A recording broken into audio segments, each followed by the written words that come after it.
I'm gonna be right back, and then we're gonna play this garbage deck activate. But first, let's go ahead and see what we're dealing with here. So this is Braum Twisted Fate, likely gonna be a Poro deck.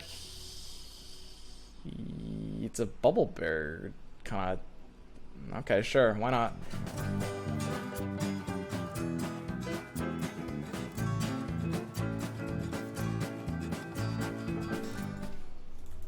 Garbage deck activate. This is a once daily privilege, the garbage deck activate, so we should be fine. I haven't actually been playing much with new Braum yet. You want Braum on turn 4 in this matchup? Man, this is going to be a really slow matchup. I think I actually will keep Braum. Possibly Elixir of Iron too, but he doesn't run a lot of reactive stuff. This is actually a pretty sweet hand for a slow matchup. It's like, these aren't early game cards, but in a grindy slow mirror, you don't really want early game cards, because they just like make you run out of steam earlier than you'd like. This is more so the hand you want. The one thing we're missing is a turn 3 play. That's the awkward thing here. Yeah, we didn't get it. So, the hand is like pretty close to being fairly ideal, but lacking a turn 3 play is definitely not great. It's not something you want.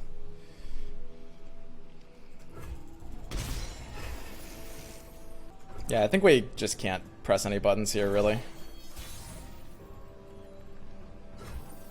So, I mean, as much as I like Braum here, his deck will be running Culling Strikes, maybe even up to 3 of them. And this is kind of like the one turn where we could play Braum where we're not protected against that, which is really awkward. You just want to be able to enable your plunders, and that's also awkward. There's not really a great way to be doing that off of this hand. This isn't the worst garbage deck activate I've seen, and we might be able to win. Yeah, it's very winnable. Man, playing Braum is so bad into Culling Strike, man. It's so easy for him to have it. And I think we have a winning hand. I think I just play this like really slow and really carefully. I think I just play like red card or something. Red card activates Plunder? Yeah, but I won't have mana for the Merchant. That's the problem. Braum is fine into Culling? He's really not, I think. Not when Culling is a brickable card. I can brick Culling. If I just wait one turn, I can completely brick that card because I have the counter to it in the hand. That's like the biggest thing to understand about this situation. You still get that 3-3? You shouldn't. If he just kills it? No? So the question is, you know, are you just playing the Pilfered Goods now, or are we waiting for the Merchant? I think with this hand we can wait for the Merchant. It's a little greedy, but this is a matchup where we want to be greedy. This is kind of like the entire point. These plays probably look weird, like slow playing the Braum, the like very weird mulligan we did, but this is kind of how you have to play like really slow mirrors. Like, it's not about tempo unless you can get under them, which we just don't have the hand to be able to do. It's not really about any of that. This might be our best Brittle Steel.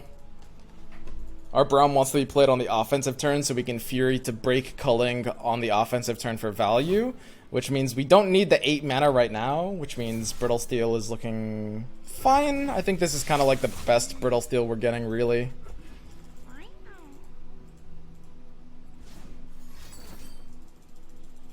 So he uses his own Fury. That's interesting. It's not threatening too much. I think I just let this happen. I think it's actually completely imperative that I keep my own Fury. The one issue is like these nab cards. It might have just been a mistake to do them like that. No, I mean, this feels good though. We have like the open attack with Braum that's gonna pretty much generate a nab card, and we have the counter with Fury, and he's gonna have to act first because he has 4 to our 5. So like he does Culling Strike on the attack, and we take the Fury. Okay.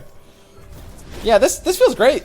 Everything about the situation looks good. And this looks weird, right? But this is kind of how you have to play these slow mirrors. Top draw, and we're nuts. Like, look at this. This is beautiful. So we're just chilling here. Play fully reactively. Let him make the first move. I am in no hurry to do anything weird here. Trigger our Plunder, and now we've got the double Merchant Pilfered Goods hands. I wonder if maybe they'll nerf these cards next patch.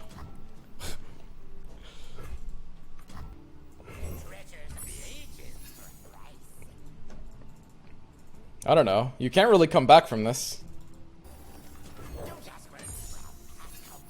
Okay. Oh, neat. A 1 minute. Let's see what we've got. Oh, a 0. Ooh, even Aurora Borealis is a good card at 4 mana. I am never gonna financially recover from this. Sure. I mean, he's not gonna be looking at like too much hard removal. I could just take hard the Braum now. Why not? I mean, he's damaged now. We could like transfusion into take hard him as well, which is like kind of trolly. Yeah, I'll just take hard him now.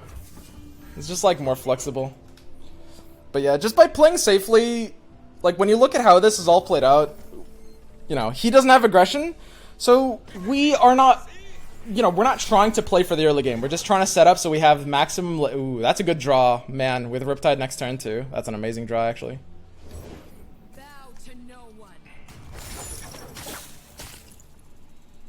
Okay, I mean, he's gonna be forced into the attack here, and we have some pretty good blockers.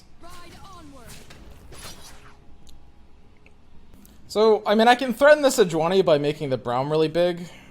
I think it's more likely he might try to threaten the Braum if it goes down to 2.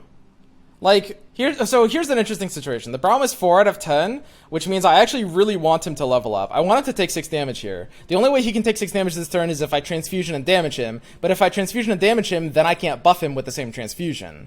Which means if I damage him with if I damage something else with the transfusion and Fury, put them on the Braum, he goes 6 attack, and that's enough to threaten the Sejuani, but it's very easy for him to keep the Sejuani alive, especially since other copies of Sejuani turn into Fury of the North. It's very easy for him to have Fury of the North in his range right now. So mostly we just want to be trading down the board is kind of like one big thing. We want to trade down the board, and we want to stay flexible on our Braum. I think we want to be able to beat... We want to be able to beat hands that have counterplay. So that's going to look like this, I think. We threaten the Braum level up. Maybe force his Sejuani's Fury and then counter with our Fury. The Braum is leveling up here, so he forced his Sejuani's Fury. Because Fury of the North, so there's 4 Furies in his deck. He runs 3 and then 2 Sejuani's and then there's the one he used, right? So because it's a 4-of, it's a lot easier to put him on something like that. And we'll take the Fury here. We could have also taken like Elixir of Irons, but I think I'd like to keep these a bit more flexible. So I'm not really in a hurry to be using those. There's a call to have done the Elixir of Irons. There is a call to have done the Elixir of Irons, for sure. So the most important thing here is just making sure we are flexible. You know, our Riptide is going to be shoving it into him. We're not playing Aurora Borealis because we're not trolling. We need to be banking extra mana so that we have not only Riptide, but Elixir. Bloodsworn's not going to be good enough. So we got him to use the second Sejuani, and then we killed the first Sejuani. Now it's really hard for him to have third Sejuani. And there shouldn't really be ways he can save this either. It looks like we're good. I mean, we've been good for 5 minutes. Like, this... Let's not pretend. But yeah, I think this is a good game. This was like a garbage deck activate, but this is a good game to showcase, like, how you're supposed to play this kind of matchup. Which are sort of like... These are pretty counterintuitive. Like... Because when people first start playing card games, the first thing they learn is like, oh, mulligan for your early stuff, and just like make sure it's the early game early and then it's the late game late. But when you are in like a super slow mirror, let's say a control mirror, but slow doesn't have to mean control, some combos are slow. You know, slow mirrors, you just want to be able to kind of like outgrind them and just set up, you know, outgreed, right? Because you want to go a lot faster or a little bit slower, and because control mirrors are so slow, it's so hard for these decks to curve that much faster, so you just want to slow down your strategy to beat them. And this actually, as far as, you know, garbage deck activates go, this deck's totally fine. We were able to take a pretty clean win with it. Put deck on site? Okay. I'm not gonna put this deck on the site, guys. Sorry.